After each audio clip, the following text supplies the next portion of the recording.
Hi everyone, Vasan views. நான் உங்கள் ஸ்ரீனிவாஸ். நாம் இந்த வீடியோவில் என்ன பார்க்க போகிறோன்னா, தமிழ்நாடு என்ஜினியரிங் அட்மிஷன் டிஎன்இஏ 2026ஓட கவுன்சிலிங் ப்ராசஸ் எப்படி நடக்குது அப்படின்ற ஒரு கம்ப்ளீட் டீட்டெயில் தான் நம்ம இந்த வீடியோவில் பார்க்க போகிறோம். அதாவது அப்ளிகேஷன் ப்ராசஸில் டாக்குமெண்ட்ஸ் அப்லோட் பண்ணுவீங்க. அதுக்கு அடுத்த ஸ்டெப்ஸ் என்ன அப்படின்றதையும், ரேங்க் லிஸ்ட் எப்படி ரிலீஸ் ஆகும் அப்படின்றதையும், ரேங்க் லிஸ்ட்டில் என்னென்னலாம் பார்க்கணும் அப்படின்ற டீட்டெயிலுமே, அதுக்கப்புறம் ஒவ்வொரு ரவுண்ட் ஆஃப் கவுன்சிலிங், எத்தனை ரவுண்டு கவுன்சிலிங் நடக்கும், எந்த ரவுண்டில் யாரெல்லாம் பார்ட்டிசிபேட் பண்ணலாம், எந்த மார்க் இருக்கவங்களுக்கு எந்த ரவுண்டு வரைக்கும் பார்ட்டிசிபேட் பண்ணலாம் அப்படின்ற டீட்டெயிலுமே, அதுக்கப்புறம் கவுன்சிலிங்கான சாய்ஸ் லிஸ்ட், உங்களோட காலேஜை எப்படி நீங்கள் செலக்ட் பண்ணணும், அதுக்கான சாய்ஸ் லிஸ்ட்டை எப்படி ப்ரிப்பேர் பண்ணலாம் அப்படின்ற டீட்டெயிலும் கொடுத்துருக்கோம். அதோட மட்டும் இல்லை, சாய்ஸ் லிஸ்ட்டில் ப்ரிப்பேர் பண்ண பிறகு உங்களுக்கு சீட் அலாட் ஆகிடுச்சுன்னா அந்த அலாட்மெண்ட்டை எப்படி கன்ஃபார்ம் பண்ணுறது அப்படின்றதையும், அலாட்மெண்ட் ஆன பிறகு நீங்கள் எப்படி காலேஜில் ரிப்போர்ட் பண்ணணும் அப்படின்ற ஒரு கம்ப்ளீட் டீட்டெயிலுமே நம்ம கொடுத்துருக்கோம். ஸோ டிஎன்இஏ கவுன்சிலிங்கோட ஒரு கம்ப்ளீட் கைடாக இந்த வீடியோ இருக்கும். ஸோ இந்த வீடியோவை நீங்கள் ஸ்கிப் பண்ணாமல் பாருங்கள். அப்போ தான் ஒவ்வொரு ஸ்டெப்பும் எப்படி நடக்குது அப்படின்ற ஒரு என்டையர் டீட்டெயிலே உங்களுக்கு தெரிய வரும். இந்த வீடியோ உங்களுக்கு பிடிச்சிருந்ததுன்னா லைக் பண்ணுங்கள், கமெண்ட் பண்ணுங்கள், மறக்காமல் உங்கள் ஃப்ரெண்ட்ஸுக்கும் ஷேர் பண்ணுங்கள். அவங்களுக்கும் இந்த இன்ஃபர்மேஷன் ரொம்ப யூஸ்ஃபுல்லாக இருக்கும். நம்ம சேனலை இது வரைக்கும் சப்ஸ்கிரைப் பண்ணலை அப்படின்னா சப்ஸ்கிரைப் பண்ணுங்கள். நாம் கவுன்சிலிங் ரிலேட்டட் நிறைய டேட்டாஸை அனலைஸ் பண்ணி அப்லோட் பண்ணுறோம். அதோடு மட்டும் இல்லை, நிறைய அப்டேட்ஸுமே நம்ம அப்டேட் பண்ணிக்கிட்டு இருக்கோம். அந்த அப்டேட்லாம் உங்களுக்கு அப்டேட் ஆகணும் அப்படின்னா நம்ம சேனலை சப்ஸ்கிரைப் பண்ணிவிட்டு பெல்லைக்கான ப்ரெஸ் பண்ணி நோட்டிஃபிகேஷன் ஆன் பண்ணும். தமிழ்நாடு என்ஜினியரிங் அட்மிஷன் டிஎன்இஏ 2026ஓட கவுன்சிலிங் ப்ராசஸ் எப்படி நடக்குது அப்படின்னா, இது ஒரு online mode of counselling process தான். இது ஆஃப்லைனில் கவுன்சிலிங் நடக்காது. ஸோ எல்லாமே ஒரு ஆன்லைன் கவுன்சிலிங் தான். ஃபஸ்ட்டு டிஎன்ஏவோட வெப்சைட்டில் அதுக்கான ஷெடியூல் ரிலீஸ் பண்ணியிருந்தாங்க. அதுக்கப்புறம் நோட்டிஃபிகேஷனுமே ரிலீஸ் பண்ணியிருந்தாங்க. அதுக்கப்புறம் நம்ம ஆன்லைனில் ரெஜிஸ்ட்ரேஷன் பண்ணணும். ஆன்லைனில் உங்களோட டீட்டெயிலாம் கொடுத்து ரெஜிஸ்ட்ரேஷன் பண்ணிவிட்டு, அதுக்கப்புறம் அந்த யூசர்னே பாஸ்வேர்டை யூஸ் பண்ணி உங்களுக்கான அப்ளிகேஷன் ப்ராசஸை நீங்கள் கம்ப்ளீட் பண்ணணும். அப்ளிகேஷன் ப்ராசஸ் எப்படி ஃபில் பண்ணுன்றதுக்கான செப்பரேட் வீடியோஸுமே நம்ம அப்லோட் பண்ணியிருந்தோம். ஸோ அப்ளிகேஷன் ப்ராசஸை நீங்கள் கம்ப்ளீட் பண்ணி உங்களோட ஒரிஜினல் சர்டிஃபிகேட்ஸ் எல்லாத்தையுமே அந்த எந்தெந்த ஃபார்மேட்டில் கேட்டிருக்காங்களோ அந்த ஃபார்மேட்டை நம்ம அப்லோட் பண்ணிடணும். அப்லோட் பண்ணிவிட்டு உங்களோட அப்ளிகேஷனுக்கான ஃபீஸஸை நம்ம பே பண்ண வேண்டியது இருக்கும். இது முடிச்சிட்டோம் அப்படின்னா நம்மளோட அப்ளிகேஷன் ப்ராசஸ் கம்ப்ளீட் ஆகிருக்கு. இது கவுன்சிலிங் ப்ராசஸ் கம்ப்ளீட் ஆகலை. அதுக்கு அடுத்த ஸ்டெப்ஸான ரேங்க் லிஸ்ட்டாக ரிலீஸ் பண்ணுவாங்க. அதுக்கப்புறம் தான் கவுன்சிலிங் ப்ராசஸ் நடக்கும். ஸோ அதுக்கு அடுத்து என்னென்ன ஸ்டெப்ஸ்லாம் இருக்குது இந்த அப்ளிகேஷன் ப்ராசஸ்க்கு அப்புறம் அப்படின்றத நம்ம நெக்ஸ்ட்டு ஒவ்வொரு ஸ்டெப்பாக நம்ம பார்க்குறோம். ஸோ இப்போ அப்ளிகேஷன் கம்ப்ளீட் ஆகிடுச்சு அப்படின்னா அடுத்து உங்களுக்கான ரேண்டம் நம்பரை ரிலீஸ் பண்ணுவாங்க. ஸோ சில ஸ்டூடெண்ட்ஸு ஒரே மார்க்கில் நிறைய ஸ்டூடெண்ட்ஸ் இருப்பாங்க. ஸோ அந்த ஸ்டூடெண்ட்ஸை டிஃபரன்ஷியேட் பண்ணுறதுக்காக வேண்டி தான் இந்த ரேண்டம் நம்பர். ஸோ அந்த ரேண்டம் நம்பரை ரிலீஸ் பண்ணுவாங்க அடுத்த ஸ்டெப்ஸாக அப்ளிகேஷன் ப்ராசஸ் கம்ப்ளீட் ஆகி முடித்த பிறகு. ஸோ அப்ளிகேஷன் ப்ராசஸ் கம்ப்ளீட் ஆகிடுச்சு, ரேண்டம் நம்பர் ரிலீஸ் பண்ணுறாங்கன்னா உங்களோட சர்டிஃபிகேட் எல்லாமே வெரிஃபை பண்ணுவாங்க. சர்டிஃபிகேட்டையுமே ஆன்லைனில் தான் வெரிஃபை பண்ணுவாங்க. சர்டிஃபிகேட் எடுத்துகிட்டு நீங்கள் அண்ணா யூனிவர்சிட்டியோட கேம்பஸ்க்கு நீங்கள் போகணுமா அப்படின்னா போக தேவையில்ல. இது எல்லாமே ஒரு ஆன்லைனில் தான் சர்டிஃபிகேட்டை வெரிஃபை பண்ணுவாங்க. சப்போஸ் இந்த சர்டிஃபிகேட்டில் ஏதாவது ஒரு ப்ராப்ளம் இருக்குது, உங்கள் சர்டிஃபிகேட்டை அவங்க வந்து டேரெக்டாக வெரிஃபை பண்ணணும் அப்படின்னு நினைக்கிறாங்கன்னா நீங்கள் அப்ளிகேஷனை ஃபில் பண்ணும்போது உங்களுக்கான நியர்பையான டிஎஃப்சி சென்டரை ஃபில் பண்ணுங்கன்னு சொல்லியிருப்பாங்க. ஸோ அந்த டிஎஃப்சி சென்டரில் கூப்பிடுவாங்க. அந்த டிஎஃப்சி சென்டரில் போய்ட்டு உங்களோட அப்ளிகேஷனை காட்டினா போதும். மற்ற எல்லாரும் ஸ்டூடெண்ட்டுக்குமே அப்ளிகேஷன் ஃபார்மேட் கரெக்டாக இருக்குது அப்படின்னா அவங்க எல்லாருக்குமே அதிலே வெரிஃபைடுன்னு வந்துடும். ஸோ அப்ளிகேஷன் ஸ்டேட்டஸ் வெரிஃபைடுன்னு வந்துருச்சுன்னா உங்கள் அப்ளிகேஷன் அக்செப்ட் ஆகிடுச்சின்னு அர்த்தம். ஸோ ரேண்டம் நம்பர் ரிலீஸ் பண்ணிட்டாங்க, உங்களோட அப்ளிகேஷன் அக்செப்ட் ஆகிடுச்சு அப்படின்னா அதுக்கு அடுத்த ப்ராசஸ் தமிழ்நாடு என்ஜினியரிங் அட்மிஷனில் பப்ளிகேஷன் ஆஃப் ரேங்க் லிஸ்ட்டை ரிலீஸ் பண்ணுவாங்க. அந்த ரேங்க் லிஸ்ட்டில் நீங்கள் பார்க்க வேண்டியது ஜென்ரல் ரேங்க், கம்யூனிட்டி ரேங்க்னு 2 ரேங்க் இருக்கும். ஸோ ஜென்ரல் ரேங்க் படி தான் உங்களுக்கு வந்து சீட்ஸ் அலாட் ஆகும். அதாவது ஜென்ரல் ரேங்க் 1லேருந்து சீட் அலாட் ஆகும். ஃபஸ்ட் ரேங்க் எடுத்துருக்கவங்க என்ன சீட் ப்ரிஃபர் பண்ணியிருக்காங்களோ அவங்களுக்கு அந்த சீட் அலாட் ஆகும். அதுக்கு அடுத்து ஒவ்வொரு ரேங்க் படி ஜென்ரல் ரேங்க் படி சீட் அலாட் ஆகும். அதே நேரத்தில் அந்த கம்யூனிட்டி ரிசர்வேஷனுக்கு வரும்போது அந்த கம்யூனிட்டி ரேங்கில் யார் டாப்பில் இருக்காங்களோ அவங்களுக்கு ஃபஸ்ட் ப்ரிஃபரன்ஸ் கொடுப்பாங்க. ஸோ கம்யூனல் ரிசர்வேஷனுமே இதில் இருக்கும். So general rank and community rank இருக்குது. ஸோ ஜென்ரல் ரேங்கில் நம்ம எத்தனாவது இருக்கோம் அப்படின்றதையும் அந்த கம்யூனிட்டியில் நம்ம எத்தனாவது இருக்கோம் அப்படின்றதையுமே நீங்கள் தெரிஞ்சுக்க வேண்டியது இருக்கும் ரேங்க் லிஸ்ட்டில். இந்த ரேங்க் லிஸ்ட்டில் ஏதாவது வந்து கிரீவன்ஸ் இருக்குது அப்படின்னா அதுக்கான கிரீவன்ஸுமே நம்ம அப்ளை பண்ணலாம். அதுக்குமே நமக்கு டைம் கொடுத்துருப்பாங்க. 1 or 2 days வந்து நமக்கு டைம் கொடுப்பாங்க ரேங்க் லிஸ்ட் ரிலீஸ் பண்ண பிறகு. ஸோ கிரீவன்ஸ் ஏதாவது இருக்குன்னா நம்ம அப்ளை பண்ணோம். அதுக்கு தகுந்த மாதிரி அவங்க ரேங்க் லிஸ்ட்லேயுமே சில அடிஷ்னலுமே பண்ணுவாங்க. அதுக்கப்புறம் ஃபைனல் ரேங்க் லிஸ்ட்டை ரிலீஸ் பண்ணுவாங்க. ஸோ அந்த ரேங்க் லிஸ்ட்டை பேஸ் பண்ணி மட்டும்தான் நமக்கான அட்மிஷன் நடக்கும். ஸோ ரேங்க் லிஸ்ட் ரிலீஸ் ஆகிடுச்சுன்னா ஆன பிறகு யாருக்கு எந்த காலேஜில் சீட் கிடைக்கும் அப்படின்றத ஒரு கன்ஃபார்ம் பண்ண முடியும். எல்லாராலையுமே உங்களுக்குமே அதை கன்ஃபார்ம் பண்ண முடியும். நம்மளோட சேனல்லையும் அதுக்கப்புறம் என்ன எக்ஸ்பெக்டட் கட் ஆஃப் மார்க் இருக்கும் அப்படின்றதுக்கான வீடியோஸுமே நம்ம நெக்ஸ்ட் அப்லோட் பண்ணுவோம்.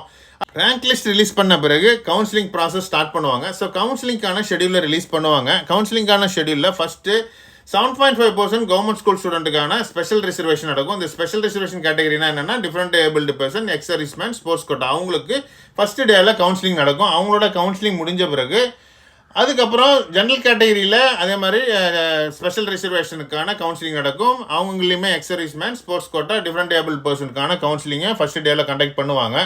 அதுக்கடுத்து ஜென்ரல் கவுன்சிலிங் நடக்கும். ஜென்ரல் கவுன்சிலிங் இதுவுமே வந்து ஒரு ஆன்லைன் கவுன்சிலிங் தான். இந்த ஜென்ரல் கவுன்சிலிங்கில் அகாடமிக் கவுன்சிலிங் நடக்கும். ரவுண்ட் 1லேருந்து ரவுண்ட் 3 வரைக்கும் நடக்கும். லாஸ்ட் இயர் வந்து 3 ரவுண்ட்ஸ் ஆஃப் கவுன்சிலிங் நடந்தது. அது அதே டேட்லேயே கவர்மெண்ட் ஸ்கூல் 7.4% ரிசர்வேஷனுக்கும் ரவுண்ட் 1 அண்ட் ரவுண்ட் 2ல் கவுன்சிலிங் நடக்கும். அதுக்கப்புறம் வெக்கேஷனலுக்கான கவுன்சிலிங்குமே நடக்கும். ஸோ டோட்டலாக எத்தனை ரவுண்ட் ஆஃப் கவுன்சிலிங் நடக்குது அப்படின்னா லாஸ்ட் இயர் 2 இயர்ஸாக வந்து 3 ரவுண்ட்ஸ் ஆஃப் கவுன்சிலிங் தான் நடந்துகிட்டு இருக்கு. So round 1 and round 2, round 3 3 round நடக்குது.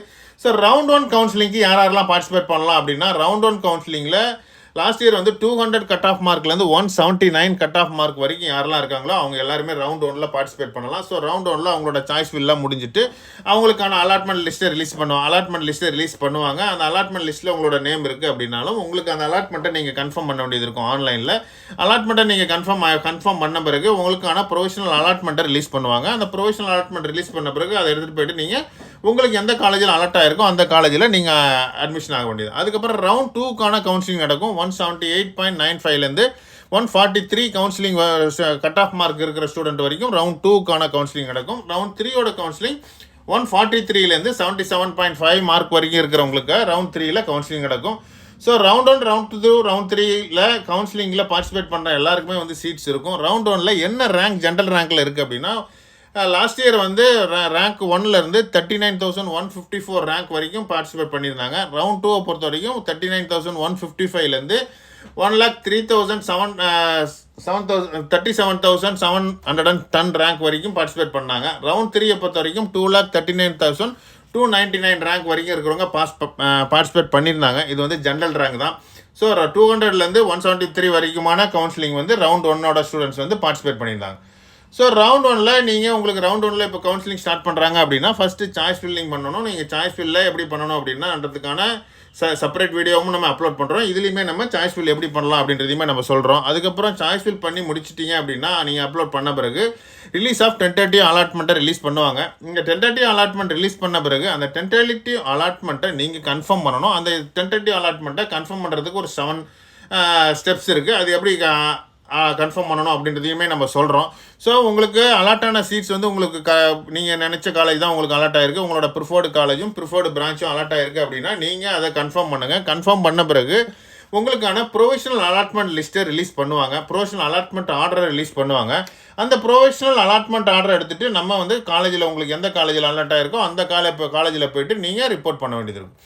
ஸோ இப்போ சாய்ஸ் லிஸ்ட்டை எப்படி ப்ரிப்பேர் பண்ணலாம்? நீங்கள் மாடலாக ஒரு சாய்ஸ் லிஸ்ட் ப்ரிப்பேர் பண்ணுறீங்க. சாய்ஸ் லிஸ்ட் ப்ரிப்பேர் பண்ணுறதுன்றது ரொம்ப சிம்பிள் தான். நீங்கள் அதுக்காக நீங்கள் சாய்ஸ் லிஸ்ட் நம்மளால் ப்ரிப்பேர் பண்ண முடியுமா அப்படின்லாம் இல்லை. நீங்களே ஓனாக உங்களோட சாய்ஸ் லிஸ்ட்டை ப்ரிப்பேர் பண்ணலாம். இந்த மாதிரி ஒரு A4 பேப்பர்லையோ இல்லை ஒரு நோட் புக்லேயோ இந்த மாதிரி ஒரு டேபிள் ஃபார்ம் பண்ணுங்கள். நீங்கள் எக்ஸல் ஷீட்டில் ஃபார்ம் பண்ணாலும் பண்ணலாம், கம்ப்யூட்டர் இருந்து லேப்டாப்பில். இல்லை நோட் புக்லேயே நீங்கள் ப்ரிப்பேர் பண்ண போகிற சார் அப்படின்னாலும் நீங்கள் இந்த மாதிரி ஒரு ஃபார்மேட்டில் ப்ரிப்பேர் பண்ணுங்கள். ஃபஸ்ட்டு சாய்ஸ் ஆர்டர் 1, 2, 3 அப்படின்னு போட்டுருங்க. அதுக்கப்புறம் காலேஜ் கோட், எந்த காலேஜ்னு நீங்கள் காலேஜ் கோடை வச்சுக்கோங்க. ஸோ ஒவ்வொரு காலேஜஸ்க்கும் என்ன கோடு இருக்குது அப்படின்றதுக்கான வீடியோஸுமே நம்ம அப்லோட் பண்ணியிருக்கோம். அதுக்கப்புறம் காலேஜ் நேம், இப்போ அண்ணா யூனிவர்சிட்டியோட சிஇஜி கேம்பஸ் கோட் நம்பர் 1 நீங்கள் கோட் போட்டுட்டீங்க. அண்ணா யூனிவர்சிட்டியோட சிஇஜி கேம்பஸ்ன்னு எழுதிக்கோங்க. அதில் பிரான்ச் கம்ப்யூட்டர் சயின்ஸுக்கு நீங்கள் போட போகிறீங்க அப்படின்னா ஃபஸ்ட்டு சாய்ஸாக சிஎஸ்ன்னு எழுதிக்கோங்க. செகண்ட் சாய்ஸ் நீங்கள் அண்ணா யூனிவர்சிட்டியோட இசி பிரான்ச் நீங்கள் போட போகிறீங்க. இல்லை கம்ப்யூட்டர் சயின்ஸ்லேயே செல்ஃப் சப்போர்ட்டிங் போட போகிறீங்க அப்படின்னா அண்ணா யூனிவர்சிட்டி சிஇஜி கேம்பஸ்ன்னு எழுதிக்கோங்க. அங்கே பக்கத்தில் செல்ஃப் சப்போர்ட்டிங் கோர்சஸ் சிஎம்னு எழுதிக்கோங்க. அதுக்கப்புறம் இன்ஃபர்மேஷன் டெக்னாலஜி நீங்கள் கொடுக்க போகிறீங்களா, இன்ஃபர்மேஷன் டெக்னாலஜி கொடுத்துக்கோங்க. இல்லை இசிஇ கொடுக்க போகிறீங்களா, இசிஇ கொடுத்துக்கோங்க. இல்லை சார் நான் வந்து பிரான்ச் வைஸ் நான் வந்து ஒவ்வொரு பிரான்ச்சையும் கொடுக்க போகிறேன், அண்ணா யூனிவர்சிட்டியோட சிஎஸ் மட்டும் கொடுக்க போகிறேன். அதுக்கப்புறம் அண்ணா யூனிவர்சிட்டியோட எம்ஐடி கேம்பஸில் இருக்க சிஎஸ் கொடுக்க போகிறேன். அதுக்கப்புறம் இருக்கிற பிஹெச்டியில் இருக்கிற சிஎஸ் கொடுக்க போகிறேன் அப்படின்னாலும் நீங்கள் காலேஜ் வைஸுமே நீங்கள் சாய்ஸ் ஃபில்லில் ப்ரிப்பேர் பண்ணிக்கலாம். ஸோ இது எல்லாத்தையுமே நீங்கள் லிஸ்ட் அவுட் பண்ணிக்கோங்க. ஏன்னா லிஸ்ட் அவுட் பண்ணி நீங்கள் எழுதி வச்சுட்டிங்கன்னா சாய்ஸ் ஃபில்லிங் வரும்போது நீங்கள் ரொம்ப ஈஸியாக சாய்ஸ் ஃபில் பண்ணலாம். ஸோ நீங்கள் உங்கள்கிட்ட இருக்க லிஸ்ட்டை பார்த்துட்டு நம்ம செலக்ட் பண்ணி ஈஸியாக சாய்ஸ் ஃபில்லும் நம்ம பண்ணலாம். சாய்ஸ் லிஸ்ட் நம்ம ப்ரிப்பேர் பண்ண பிறகு டென்டேட்டிவ் அலாட்மெண்ட் உங்களுக்கு ரிலீஸ் ஆகும். டென்டேட்டிவ் அலாட்மெண்ட் ரிலீஸ் பண்ண பிறகு அதை எப்படி கன்ஃபார்ம் பண்ணுறதுக்கான ஆப்ஷன்ஸ் தான் இந்த 6 ஆப்ஷன்ஸு. ஒன்று வந்து அக்செப்ட் அண்ட் ஜாயின், அதாவது உங்களுக்கு ஒரு சீட் அலாட் ஆகிருக்கு, அந்த அலாட்டான சீட் உங்களுக்கு உங்கள் ப்ரிஃபர்டு சீட்டே அலாட் ஆகிடுச்சு, நீங்கள் ஜாயின் பண்ண போகிறீங்க அப்படின்னு முடிவெடி இருக்கீங்க அப்படின்னா அக்செப்ட் அண்ட் ஜாயின் அப்படின்ற ஆப்ஷனை நீங்கள் செலக்ட் பண்ணலாம். இல்லை அடுத்து அக்செப்ட் அண்ட் அப்வோர்டுன்னு ஒரு ஆப்ஷன் இருக்குது. இந்த ஆப்ஷன் என்னென்னா அந்த சீட் எனக்கு அக்செப்ட் தான், இருந்தாலும் என்னோட சாய்ஸ்க்கு மேலே இருக்கிற சாய்ஸில் ப்ரிஃபர்ட் சாய்ஸில் எதனா ஒரு சீட் எனக்கு அலாட் ஆனால் இன்னும் பெட்டராக இருக்கும் அப்படின்னு நீங்கள் ஃபீல் பண்ணுறீங்க அப்படின்னா, இப்போ ஃபார் எக்ஸாம்பிள் 20th சாய்ஸ் வந்து உங்களுக்கு அலாட் ஆயிருக்கு அப்படின்னா, நீங்கள் அதுக்கு முன்னாடி இருக்கிற 19 சாய்ஸஸில் ஏதாவது ஒரு சீட் கிடைச்சா எனக்கு போதும், கிடைச்சா ஓகே, இல்லைனாலும் இந்த சீட்டில் நான் ஜாயின் பண்ணிக்கிறேன் அப்படின்னு நினைக்கிறீங்க அப்படின்னா, அக்செப்ட் அண்ட் அப்வர்டுன்ற சாய்ஸஸை நீங்கள் கொடுக்கலாம். நீங்கள் அக்செப்ட் அண்ட் அப்வர்டு கொடுத்தீங்கன்னா நீங்கள் டிஎஃப்சி சென்டரில் போய்ட்டு உங்களோட சர்டிஃபிகேட்லாம் கொடுக்க வேண்டியது இருக்கும். அக்செப்ட் அண்ட் ஜாயின்னா நீங்கள் ஸ்ட்ரெயிட்டாக போய்ட்டு காலேஜில் நீங்கள் காலேஜில் அட்மிஷன் ப்ராசஸை கம்ப்ளீட் பண்ணலாம். அதுக்கு அடுத்து டெக்லைன் அண்ட் அப்வர்டு, அதாவது இந்த சீட் நான் ஏதோ தவறுதலாக சாய்ஸ் ஃபில் பண்ணியிருக்கேன், ஸோ இந்த சீட் எனக்கு வேணாம், எனக்கு இதுக்கு மேலே இருக்க சீட் மட்டும் வேணும் அப்படின்னு நினைக்கிறீங்கன்னா, இப்போ அலாட் ஆகிருக்க சீட்ஸை நீங்கள் டெக்லைன் பண்ணிடுறீங்க. அதுக்கு மேலே உங்களுக்கு சீட் இருந்தால் அப்வர்ட் ஆகும், இல்லைனா நீங்கள் சீட் ஃப்ரீயாக இருக்குது அப்படின்னா, வேக்கண்டாக இருக்குது அப்படின்னா அந்த சீட் வந்து உங்களுக்கு அலாட் பண்ணுவாங்க. அதுக்கடுத்து decline and move to next round. So இந்த ரவுண்டில் எனக்கு வந்து நான் சாய்ஸஸில் ஏதோ ப்ராப்ளம் இருக்குது, நான் வந்து இந்த ரவுண்டில் என்னோடய சாய்ஸஸில் எதுவுமே வேணாம் அப்படின்னா அதை நீங்கள் டெக்லைன் பண்ணிவிட்டு மூவ் டு நெக்ஸ்ட் ரவுண்டும் போடலாம். டெக்லைன் அண்ட் குவிட், இதுலேருந்து நான் குவிட்டே ஆகிக்கிறேன் கவுன்சிலிங்லேருந்து தான் நீங்கள் குவிட்டும் ஆகிக்கலாம். அதுக்கப்புறம் upward and move to next ரவுண்டுனா நீங்கள் அப்போர்டில் சீட் அலாட் ஆனால் எனக்கு அலாட் ஆகட்டும், அதாவது எனக்கு வந்து ஒரு 25th சீட்ஸ் வந்து அலாட் ஆகிருக்கு, இந்த சீட் எனக்கு வேணாம், எனக்கு சீட் வந்து அப்போர்ட் மூவ்மெண்ட்டில் சீட் இருந்தால் அலாட் பண்ணுங்கள், இல்லைனா நான் நெக்ஸ்ட் ரவுண்டுக்கு போயிடுறேன் அப்படின்னு முதல்ல நம்ம எந்த ரவுண்ட்லேயே எனக்கு அலாட் பண்ணுங்கள், இல்லைனா நான் அதை அக்செப்ட்னு கொடுத்துக்குறோம்.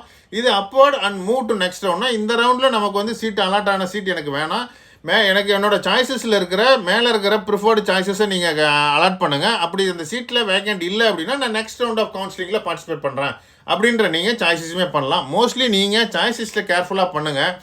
எந்த சீட்ஸ்லாம் உங்களுக்கு ப்ரிஃபர்டாக இருக்குது, எந்த சீட்லாம் உங்களுக்கு எந்த பிரான்ச் வந்து உங்களுக்கு ஜாயின் பண்ணலாம்னு நினைக்கிறீங்களோ அதை மட்டுமே உங்களோட சாய்ஸ் லிஸ்ட்டில் வைங்க. முக்கியமாக ஃபீஸஸ் உங்களுக்கு அஃபோர்டபுளாக இருக்கான்னு பாருங்கள். அக்கா சொல்லுவாங்க, மாமா சொல்லுவாங்க, பக்கத்து வீட்டில் இருக்கவங்களாம் சொல்லுவாங்க, அவங்களுக்கெல்லாம் ஃபீஸ் பே பண்ண மாட்டாங்க, நீங்கள் தான் ஃபீஸ் பே பண்ணுறீங்க, உங்கள் பேரண்ட்டு தான் ஃபீஸ் பே பண்ண போகிறாங்க. ஸோ உங்களுக்கு அந்த ஃபீஸஸ் வந்து அஃபோர்டபுளாக இருக்குது அப்படின்னா அதை மட்டுமே உங்களோட சாய்ஸ் லிஸ்ட்டில் வைங்க. ஸோ அப்போ நீங்கள் நினைக்கிற சீட்டு உங்களுக்கு அலாட் ஆகிருக்கும். கண்டிப்பாக நீங்கள் போய் அக்செப்ட் அண்ட் ஜாயினை கொடுத்தோ இல்லை அக்செப்ட் அண்ட் அப்வர்ட் கொடுத்துட்டோ நீங்கள் இந்த ரவுண்டில் அந்த ஃபஸ்ட் ரவுண்ட்லேயே நீங்கள் சீட்டை ஜாயின் பண்ணலாம். ஸோ இதனால தான் சில ஸ்டூடெண்ட் லாஸ்ட் இயரில் கூட ஃபஸ்ட் ரவுண்டில் அவங்களுக்கு சீட் அலாட் ஆகியுமே அவங்களோட சாய்ஸஸில் சில ப்ராப்ளம் இருந்ததுனால அவங்க அடுத்த ரவுண்ட் ஆஃப் கவுன்சிலிங்கில் பார்ட்டிசிபேட் பண்ண வேண்டியது. அதனால் எந்தெந்த காலேஜெலாம் உங்களுக்கு ப்ரிஃபர்டோ அதை மட்டுமே நீங்கள் சாய்ஸ் ஃபில்லில் வைங்க. ஸோ மேக்ஸிமம் டாப் காலேஜஸ் எல்லாத்தையுமே ஃபஸ்ட் ரவுண்டில் இருக்க ஸ்டூடெண்ட் டாப் காலேஜஸ் எல்லாத்தையுமே உங்களோட சாய்ஸ் லிஸ்ட்டில் ஃபில் பண்ணுங்கள். நீங்கள் டென்டேட்டிவ் அலாட்மெண்ட்டை கன்ஃபார்ம் பண்ண பிறகு உங்களுக்கான ப்ரொவிஷனல் அலாட்மெண்ட் ஆர்டரை ரிலீஸ் பண்ணுவாங்க. யாரெல்லாம் அக்செப்ட் அண்ட் ஜாயின் கொடுத்துருக்காங்களோ அவங்க எல்லாருக்குமே ப்ரொவிஷனல் அலாட்மெண்ட் ஆர்டரை ரிலீஸ் பண்ணுவாங்க. ஸோ ரிலீஸ் பண்ண பிறகு உங்களுக்கான ப்ரொவிஷனல் அலாட்மெண்ட் ஆர்டரை டவுன்லோட் பண்ணிவிட்டு உங்களுக்கு அலாட்டான காலேஜஸில் போய்ட்டு நீங்கள் ரிப்போர்ட் பண்ணிவிட்டு உங்களோட அட்மிஷன் ஃபார்மாலிட்டிஸை நீங்கள் கம்ப்ளீட் பண்ணலாம். இன்னொருத்தவங்களுக்கு மற்றவங்க அக்செப்ட் அண்ட் அப்வர்ட் யார் கொடுத்துருக்காங்களோ அவங்களுக்குமே அவங்க டிஎஃப்சி சென்டரில் போய்ட்டு ரிப்போர்ட் பண்ணுங்கள். ஏன்னா நீங்கள் அந்த சீட்டை அக்செப்ட் பண்ணியிருக்கீங்க, அதனால் நீங்கள் டிஎஃப்சி சென்டரில் போய்ட்டு ரிப்போர்ட் பண்ணுங்கள். உங்களோட சீட் வந்து கன்ஃபார்ம் ஆகிடுச்சு அப்படின்னா நீங்களுமே ப்ரொவிஷனல் அலாட்மெண்ட் ஆர்டர் டவுன்லோட் பண்ணிவிட்டு உங்களோட காலேஜில் போய்ட்டு ரிப்போர்ட் பண்ணலாம்.